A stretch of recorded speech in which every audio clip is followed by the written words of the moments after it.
Oi, gente, tudo bem? Meu nome é Hudson, eu sou interno do nono período daqui da Faculdade de Medicina. Estou me preparando para residência também e hoje eu estou aqui com a doutora Alexia, otorrinolaringologista. Se apresenta pro pessoal, Alexia.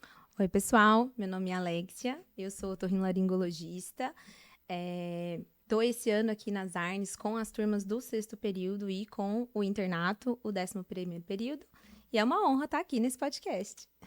Hoje a gente está aqui para falar sobre como estudar com foco em resultado, principalmente levando em consideração o- a alta que está tendo, né, em relação a estudo para residência. E eu queria trazer primeiro para vocês uma pergunta de aquecimento, né? O que que vocês pensam quando escutam a frase estudar com foco em resultado? A gente vai tentar responder essa pergunta no decorrer aqui do episódio. Certo. Alex, a primeira pergunta que eu queria te fazer é por que que você escolheu otorrino? Traz isso aí pro pessoal. A gente sabe que otorrino hoje em dia é uma especialidade muito concorrida, né? Sim. É engraçado porque o otorrino é uma especialidade dentro da faculdade que nós, como alunos, temos pouco contato. Inclusive, na minha faculdade, eu tive contato, mas não foi um contato grande. E eu acho que a gente só escolhe, a gente assim, escolhe o que a gente gosta. Então, Aham. eu procurei conhecer várias especialidades para me encontrar. Durante a minha formação, por muito tempo, eu achei que eu fosse fazer ginecologia, mas quando eu estava no internato, quando eu estava no quinto ano, eu fiz um estágio na otorrino da USP de Ribeirão Preto. E esse estágio, eu acho que foi um divisor de águas, assim, na minha decisão, porque eu entendi que a otorrino era muito mais do que o que eu era acostumada a ver. Era muito mais do que só tratar rinite, amidalite. Tinha todo um universo da otorrino que eu não conhecia. E foi aí que eu tomei a decisão, né, no final do meu quinto ano, de iniciar os estudos com, assim, totalmente voltado Aham. para Pra otorrino. otorrinolaringologia. Então foi assim, você decidiu no final da faculdade já e já foi fazer. Foi. Do quinto para o sexto ano, eu decidi que eu faria otorrino, e aí eu comecei a me preparar para essa especialidade, que realmente é uma especialidade concorrida, tem poucas vagas, então a Aham. gente sabe que tem que ser uma preparação bem focada, bem Intensa. Na direcionada. época já era bem concorrida? Já era bem concorrido. Eu sou mineira, né? Fiz a minha faculdade em Minas Gerais, na Universidade Federal de Alfenas. E, assim, a somatória de vagas de otorrino em Minas era muito pequena. Era, assim, acho que não chegava a 30 vagas no estado todo. E, então, assim, eu já sabia que seria uma preparação árdua, uma disputa grande. Sim. E o que que você acha do interno que acha que só a prática resolve para estudar, principalmente pensando aí numa residência? Não resolve. Essa é Não a verdade, resolve. não resolve. A prática, eu enxergo ela como um complemento da teoria. Então, as atividades práticas, elas vão reforçar conceitos, principalmente as coisas mais básicas. A gente não fica encontrando raridades, assim, todos os dias na Aham. nossa prática do ambulatório. Então, no ambulatório, a gente tem que focar naquilo que é o arroz com feijão e ficar muito bom nisso. Então, a prática, ela reforça a teoria, mas só a prática sozinho não vai abranger tudo que uma residência cobra. Então, assim, a prática, ela reforça a teoria, mas sozinha ela não é Sim, até suficiente. porque na prática, né, a prática você tem um contexto ali, você tem uma equipe que você pode discutir, você tem o paciente na Sim, sua frente, você pode, às vezes, pegar uma informação que a prova não vai te trazer, né? A sim. prova é você e o enunciado, e os dados que você tem Exatamente. ali. Tem que saber prestar prova, tem que saber fazer É uma prova, estratégia, né? é uma estratégia. Então, acho que só a prática realmente, claro que ela é fundamental, é muito importante, mas sozinha não faz ninguém passar na residência. Se achar que vai passar na residência, só porque eu participo dos ambulatórios, não vai. Tem que ter uma preparação direcionada. Sim. E a prática clínica, ela ajuda ou atrapalha quando não é bem organizada com os estudos? Eu sempre acho que ajuda, na verdade. A prática clínica, como eu falei, ela reforça a teoria, mas tem que ter, assim, um contexto. Então, como aproveitar melhor a prática? Você teve um caso interessante no ambulatório que você não conhecia, ou uma doença que você não tem muita familiaridade, um caso diferente, ou mesmo, às vezes, um arroz com feijão. sei lá, uma consulta de cardio, uma hipertensão arterial, mas você não tá seguro naquilo. Chega em casa e estuda aquilo que foi visto na prática. Eu acho que é uma maneira de você fortalecer seu estudo e de tornar as coisas mais palpáveis. Porque, às vezes, nas provas, caem conteúdos, assim, que são muito abstratos. Muitas coisas que você não vê no seu dia a dia. Então, assim, o que você vê, você tem que ficar muito bom. Se Você tem que nessas, se né? garantir Afinal, nessas. além da teoria, você também vê isso todos os dias ali no internato, Exatamente. na prática. Durante a sua preparação para residência, o que realmente fez a diferença? Qual estratégia você usou, assim, para estudar? Bom, aí é um capítulo à parte da minha história. Por quê? Eu me formei em 2019, como eu falei, na Universidade Federal de Alfenas. Durante o meu quinto e o meu sexto ano, eu fiz um cursinho preparatório. Eu senti essa necessidade, eu estava um pouco insegura, ansiosa, e eu achei que fazer o cursinho ia me dar até mais tranquilidade. Então, durante o internato, eu fiz essa preparação. Mas era um cursinho muito focado em aulas teóricas. Então, eu fiz um bom caderno, né? Tinha um caderno bem completinho. Eu prestava atenção nas aulas, eu não faltava. Mas eu sinto que eu não foquei tanto em questões nesses quinto e sexto ano. Eu passei na residência direto do sexto ano. Eu fiz uma semana da residência de otorrino mesmo e eu desisti da residência. Mentira. Tem esse plot twist na minha história. Eu fiquei uma semana na residência, eu desisti, porque pra mim, era um sonho fazer a residência em um centro grande como a USP, que foi onde eu fiz a minha residência. Eu fiz a minha residência na USP de São Paulo.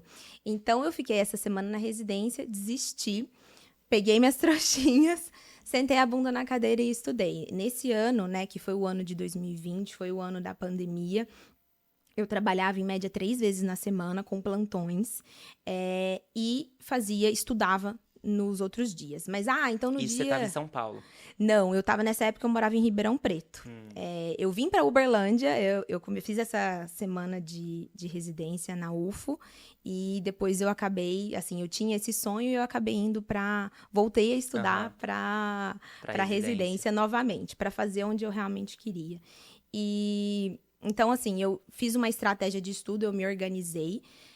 Eu trabalhava 3 vezes na semana e estudava todos os dias. Mesmo nos dias que eu trabalhava, eu tinha uma meta mínima. Isso é uma dica que eu acho que fez total diferença na minha preparação, inclusive para fazer a residência num grande centro. Mesmo que nos dias que eu estava cansada, que o plantão tinha sido caótico, que tinha sido ruim, eu tinha uma meta mínima para cumprir. E uma meta mínima tem que ser uma coisa factível. A minha meta mínima, né, isso dando o meu exemplo, mas cada um adapta para sua realidade, era de 20 questões diárias. Então, não importava se eu tinha visto teoria ou não, todos os dias, no mínimo 20 questões. Claro, nos dias que eu tinha mais tempo, que eu conseguia estudar mais, eu fazia bem mais do que isso. Mas eu não deixava de fazer o mínimo. Mesmo nos dias que eu tava, assim, podre de cansada, eu fazia o mínimo. E eu acho que isso fez uma grande diferença na minha preparação. Porque no quinto e no sexto ano eu construí uma base teórica. E nesse ano que eu trabalhei, eu foquei totalmente em questões. E aí, você conseguiu passar no final do ano? E aí eu consegui passar na USP de São Paulo, que era meu maior sonho. objetivo. A minha estratégia hoje em dia também é com questões, né? Na verdade, eu sempre estudei por questões. Antes de passar na faculdade, eu estudava pro Enem e eu sempre estudei por questões. Foi o que me trouxe até aqui. Desde sempre, eu acho que é, assim, uma das melhores estratégias, porque é aquilo que a gente falou. Prova, ela é estratégica. Você tem que ter uma estratégia. A prova, você tem que conhecer muito a prova, porque ela tem um padrão. E se você reconhece esse padrão, principalmente de estudo, o que mais cai, como que é cobrado, porque isso também diz muito de cada banca, né? Cada lugar da residência tem um tipo de prova. Então, se você conhece bem, se você sabe o que costuma cair, como costuma cair, isso ajuda muito a sua preparação. Então, sempre foi a minha estratégia, eu acho que é a melhor também que tem. Pra passar numa residência, é claro. E até porque na medicina é muito difícil você saber tudo, né? A gente nunca vai saber tudo. Eu acho que esse é o meu maior problema, é aceitar isso. A gente nunca vai saber tudo. Gente. Esse é meu maior problema, porque eu me cobro muito. Mas a gente tem que entender que a gente não vai saber tudo. Mas a gente precisa treinar o nosso cérebro para ter um raciocínio clínico. A gente não pode também só ficar absorvendo livro, PDF e tudo mais e achar que o nosso cérebro vai Sim. fazer todo o trabalho. Não adianta a gente ter o conteúdo e não saber aplicar, né? Sim, com certeza. O que eu acho muito importante nessa preparação também, isso é uma coisa que você falou, é o conhecer a prova que você vai prestar. Então, eu fiz o meu estudo direcionado para os locais que eu estava prestando. Então, eu foquei muito nas residências de São Paulo, então USP, Unifesp, Unicamp, que eram os centros que eu tinha vontade de estar. Eu fiz muita prova antiga, eu fiz mais de uma vez a mesma prova. A Alexia que fazia a prova lá em maio não é a Alexia que fez a prova em outubro. Uhum. Então, a gente vê essa evolução. Então, eu fiz as provas e o que eu errei, eu repeti de novo. E eu via, foi até importante para identificar o que eu estava errando mais de uma vez. Então, às vezes, nossa, eu errei essa questão em maio e eu tô errando ela aqui em outubro O novamente. que tá errado O aqui, né? que eu tô fazendo de errado? Como eu posso melhorar? Então, isso é E é uma. muito bom, Conhecer a né? prova é fundamental. Você tem que. Eu acho que não adianta a gente também sair atirando para tudo quanto é lado. Tem que ter pelo menos um foco, assim, principal. Ah, esse aqui é meu sonho. Eu tenho outros planos, plano B, plano C, mas você ter um foco te ajuda na preparação de estudo. Uhum. E na sua graduação, você já teve alguma nota ruim? Como você lidou com isso? Todo mundo. Quem nunca teve uma nota ruim na graduação? Sempre, né? Ontem eu falei com os alunos, né? A gente teve semana de prova na última semana e a gente aprende mais com os erros do que com os acertos. A questão que você acerta, muitas vezes passa batida. A questão que você erra, você fica matutando aquilo, você fica Aquilo fica na revoltado, sua cabeça. você fica triste, você fica puto, você fala assim, nossa, como é que eu errei isso? Nem era uma coisa tão difícil. Então, a gente aprende mais com os erros do que com os acertos. Uma coisa que ajuda é fazer caderno de erro. Então, aquela questão que você errou, eu imprimia todas as provas, né, minhas, e a questão que eu errava, eu anotava na frente um pedacinho da teoria mesmo, assim, por que que eu errei, por que que é assim, e não só as que erravam, mas também as que acerta no chute, né, porque É, na hora da prova você não vai contar com o chute, então as que você acertou, mas você não tá não seguro. tá seguro, não tem 100% de certeza, vale a pena rever a teoria dessas questões, eu acho que isso é uma coisa que ajuda Tem bastante. uma historinha até boa na minha vida dessa questão de aprender com erro. Eu lembro no quinto ano, quando eu tava aprendendo, no quinto ano fundamental, eu tava aprendendo tabuada na época. E aí, tava tendo uma competição lá de tabuada e tal, e eu não ganhei porque eu errei quanto que era 7 vezes 7, eu não lembrava. E eu nunca esqueci que 7 vezes 7 é 49, nunca. A gente Hoje em aprende dia, mais com o erro do que com o acerto. isso fica na minha cabeça até hoje, eu nunca esqueci quanto que é 7 vezes 7. É, vale a pena refazer questões ou buscar novo conteúdo? É isso que você falou, né? Das que você errava. Os dois. Você tem que, não pode só ficar mastigando, né, ruminando aquele erro, mas é importante você aprender com seus erros. Então, fazer a prova e mais de uma vez. Eu sinto que às vezes a gente nessa fase, né, de preparação de residência, a gente fica com o ego ferido quando a gente vai mal num simulado, numa prova. Mas, gente, isso é só um teste. Não, tá tudo bem ir mal numa prova, num simulado, desde que você levanta a cabeça, ou então abaixa a cabeça e continua estudando. Então, isso não tenham esse ego ferido de errar, de ir mal. Toca o barco, continua estudando. Uhum. A preparação para residência não é uma corrida de 100 metros, é uma maratona. Então, não adianta queimar a largada e estudar horrores no início do ano e chegar perto da prova e já desistir, né? Falar assim, eu não aguento mais estudar. Tem que ser uma preparação igual um corredor prepara para uma maratona. Eu acho que isso é fundamental. É constância, né? Constância Constância. também não é você nunca parar. Você tem que ter seu momento de pausa ali, é você nunca abandonar aquilo, né? Exato. É você, mesmo, Mexe. um dia, eu tive uma festa na família, foi um Natal, não estudei, tá tudo bem, mas no dia 26 você estuda. Aham. Então, é isso. É, e o simulado também, igual você estava falando, que às vezes os erros acabam ensinando muita gente, mas o simulado também ele serve para preparar a gente não só em relação ao conhecimento, mas ao comportamento também, né? Sim. Por exemplo, nos simulados que a gente tem aqui na faculdade, no internato, para mim é uma prova mental ficar dentro da sala 5 horas. É uma prova mental. Pra mim é mais difícil do que fazer a prova em si.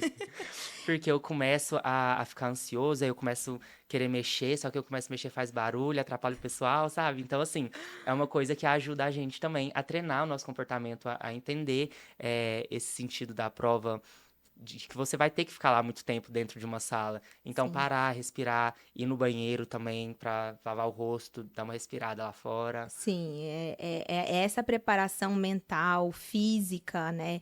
É exaustivo mesmo. Essa maratona de provas, quando a gente está prestando residência, eu prestei várias provas, assim. Era todo final de semana fazendo uma prova diferente. E é isso, você tem que ter cabeça e físico para aguentar, não só para fazer a prova, mas para aguentar. Fica lá o tempo todo necessário, né? Tem geralmente tempo mínimo, então é uma preparação para tudo. E a gente volta lá naquele assunto, que é estratégia. A gente tem que ter estratégia até pra isso também. Tem, com certeza. Alexia, dá pra estudar bem no internato ou é mito? Dá sim, gente. Foi a época que eu mais estudei na minha faculdade. Definitivamente, assim, especialmente quando eu decidi a especialidade, né? Então, do quinto para o sexto ano, estudei pra caramba. A gente tem que saber a hora de abrir mão de algumas coisas. Então, não pensa que é fácil, porque não é. Teve abdicação, sim. Teve horas de estudo, teve períodos bem longe do celular e do Instagram e das redes sociais, final de semana. Claro, eu sempre priorizava coisas que fossem me ajudar física e mentalmente. Então, fazer uma atividade física, isso eu fazia, acho que faz parte. Mas eu não ficava 5 horas do dia na academia. Era 1 horinha, voltava e estudava. Então, tem que saber dosar, né? Mas não acha que vai dar certo sem ter nenhuma abdicação, porque o esforço vence o talento. E o que é mais importante, carga horária ou constância? Constância, definitivamente. Essa questão da meta mínima foi uma estratégia que, para mim, funcionou muito bem. Porque eu era, assim, orgulhosa. Eu falava, não, a meta mínima eu tenho que fazer. Então, mesmo no dia que eu tava cansada, a meta mínima eu fazia. E, gente, 20 questões eu fazia em menos de 1 hora, assim. Fazia em meia hora, 40 minutos. Então, é meia hora que você não tá olhando no Instagram. Então, essa constância faz total diferença. Às vezes, você não tá num dia que você tá com a cabeça ruim, você não tá bem para estudar, não tá bem para ler uma teoria. Mas se você estabelece um mínimo ali que você tem que fazer, que é inegociável, isso no final do ano vai fazer diferença. Mais do que ficar... Ninguém é produtivo ficando 5 horas na cadeira, estudando. Você não consegue absorver, você não consegue... Você não consegue reter informação. Então, o seu estudo, ele tem que ser um estudo eficiente. Acho que a eficiência é importante e quem vai te dar isso é a constância. E a qualidade do estudo também, né? Não é quantidade, não é você estudar 5 temas em um dia, é você estudar um tema bem estudado. Exato. Até porque... Acho que quando a gente vai estudar, eu fui aluna, eu estudo pra caramba até hoje. Dá vontade da gente fazer tudo. Dá vontade da gente lavar a louça, de varrer a casa. Todas as tarefas que você tava procrastinando a semana inteira, na hora que você senta pra estudar, você fala, mas deixa eu só terminar aquilo, deixa eu só fazer aquilo outro. Essa é a realidade. Então, saber separar aquele tempo, tornar aquilo uma prioridade, ter a constância e fazer pelo menos o mínimo. O mínimo já te diferencia da maioria. Então, isso é importante. Alexia, a pressão emocional impacta o desempenho? Claro que impacta, né? Como eu passei nessa transição eu entrei numa residência, eu desisti. No ano que eu estava prestando, eu estava muito pressionada. Era uma pressão minha. Minha família não me pressionava, não era uma pressão externa, né? Graças a Deus, meus pais eram super apoiadores, mas eu me pressionava. Eu tinha uma cobrança muito grande comigo mesma, porque eu falei, eu joguei uma vaga fora. Não joguei fora, dei para outra pessoa, mas assim, eu abandonei uma vaga. E você lidar com essa pressão de que talvez você não entre no ano seguinte é muito forte. Mas eu acho que é isso, o apoio da família, dos amigos, do namorado, tudo isso ajuda, né? Ter alguém que tá te puxando ali pra quando você tá desanimado, não deixar a peteca cair. Eu Mas entendo. é claro que influencia. Então eu sou super a favor de uma pessoa mais ansiosa buscar terapia, buscar tratamento. Eu acho que isso Sim. é super importante. Não negligenciar a saúde mental. Eu entendo, até porque cobrança, a principal vem da gente mesmo, né? Eu falo porque eu também me cobro muito, e às vezes eu falo assim, calma, pera, respira, aí eu vou tirar um tempo pra mim, sabe? Acho muito importante isso também. Com certeza. E o que mais prejudica a constância do aluno? O que mais prejudica a constância, eu acho que é essa questão da procrastinação. De ir acumulando É, as coisas, né? é deixar, assim, é tornar coisas que não são prioridade, prioridade. Então, eu acho que claro, tem tarefas que você tem que fazer, especialmente quem não mora em casa, tá em outra cidade, né? Você tem que ir lá fazer seu supermercado, você tem que ir lá, sei lá, lavar sua louça, que ela não vai se lavar sozinha. Mas A hora do estudo é a é, hora do estudo. exato, é você ser organizado. Então, a desorganização, eu diria que é o que mais atrapalha a constância. E hoje em dia, tem um outro fator que não dá pra falar, ó, isso daqui. Isso daqui atrapalha Tira a muito a atenção. constância. Celular na hora de dormir, você tem um sono pior. Então, assim. Ou então você tá estudando e aí você recebe uma notificação. E aí você quer parar para ver aquela notificação. Tudo fica mais interessante do que estudar, gente. Então, assim. Tenham esse discernimento, essa lucidez de saber que isso daqui não vai fazer você passar na residência. Então, mantenha o celular afastado e senta a bunda na cadeira. Outro ponto que eu queria destacar aqui também é que eu vejo muito pessoal aqui na faculdade, muito aluno perto da prova, começa a desesperar. Ai, mas isso aqui eu ainda não vi. Aí vê alguém comentando alguma coisa que a pessoa ainda não estudou e fala, ai, mas isso aqui eu também não estudei. Aí começa a fazer uma revisão de última hora ali antes da prova. Eu acho que antes da prova a gente tem que focar naquilo que a gente já construiu e não naquilo que a gente ainda não sabe, né? Sim, Porque aquilo que a gente não sabe, a gente não vai pegar ali em 2 minutos antes da prova. eu acho que assim, a gente não pode. Eu sempre fui uma pessoa que, por exemplo, até no pós de prova, assim, eu não gostava de ficar discutindo, eu tinha esses bloqueios, né? E às vezes o pessoal tava antes da prova falando sobre algum tema, eu queria, assim, me manter mais afastada. Uhum. Acho que vai muito. Isso é muito pessoal, é muito de personalidade. Tem pessoas que às vezes querem uma dica de última hora, mas se você sabe que aquilo é uma coisa que vai te deixar instável, né? Vai te desestabilizar. Vai fazer uma meditação, vai ouvir uma música, foca em outras coisas. Ninguém precisa saber tudo para passar na residência. Não existe isso de saber tudo, é o que você falou no começo do podcast.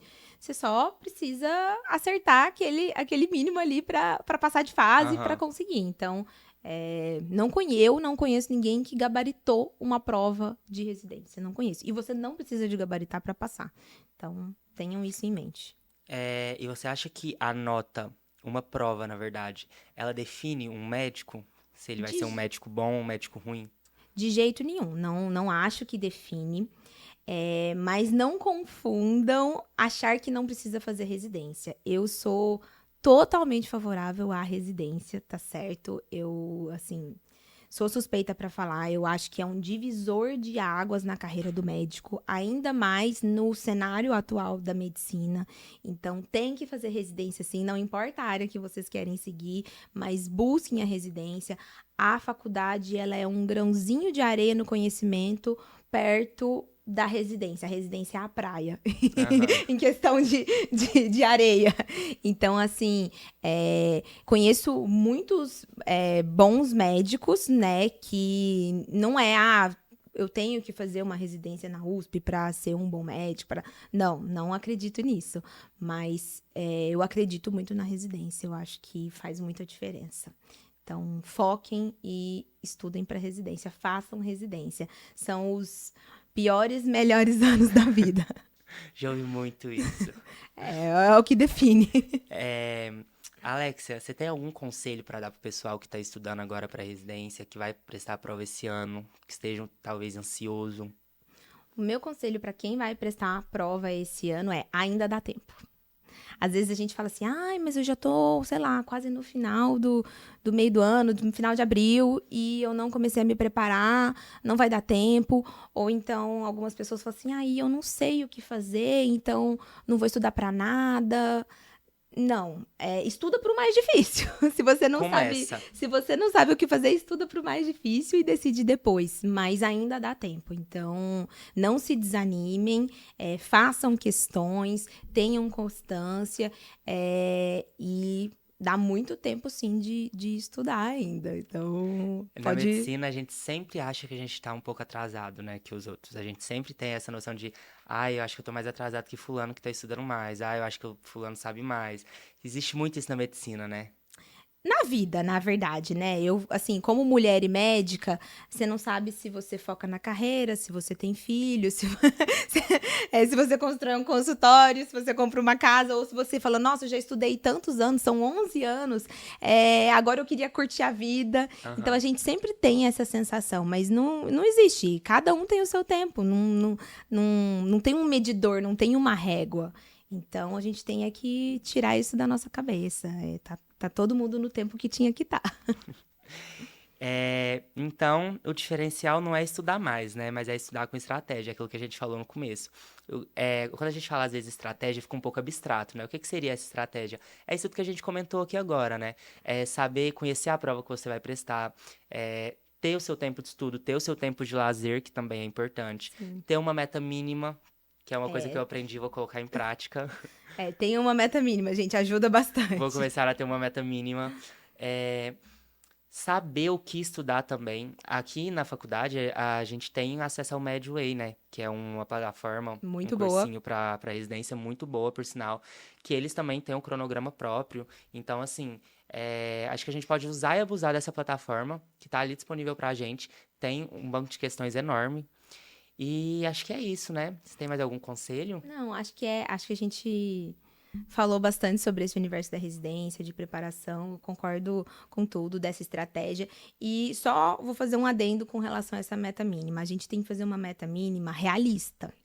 Ah, não, a minha meta mínima vai ser fazer 80 questões por dia. Gente, isso não é Vai ter dia que você não vai realista. Vai ter fazer dia que você não vai 80. conseguir fazer 80 questões. Tem que ser uma meta mínima ali, igual a minha. Eu fiz 20 questões, 10 questões. Claro, você tá prestando uma residência mais difícil, né? Que você sabe que é mais concorrida.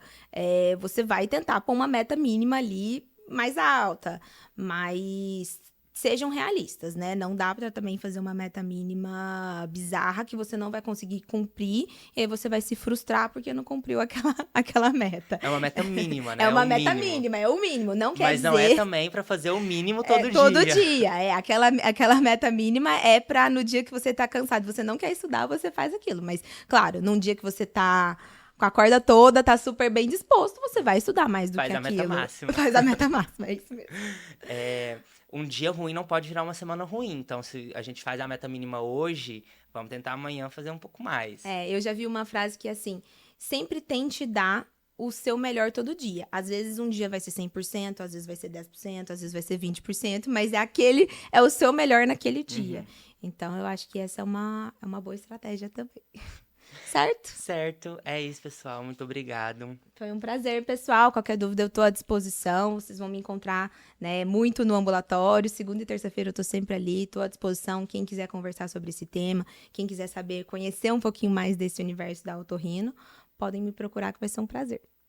É isso, muito obrigado. Obrigada.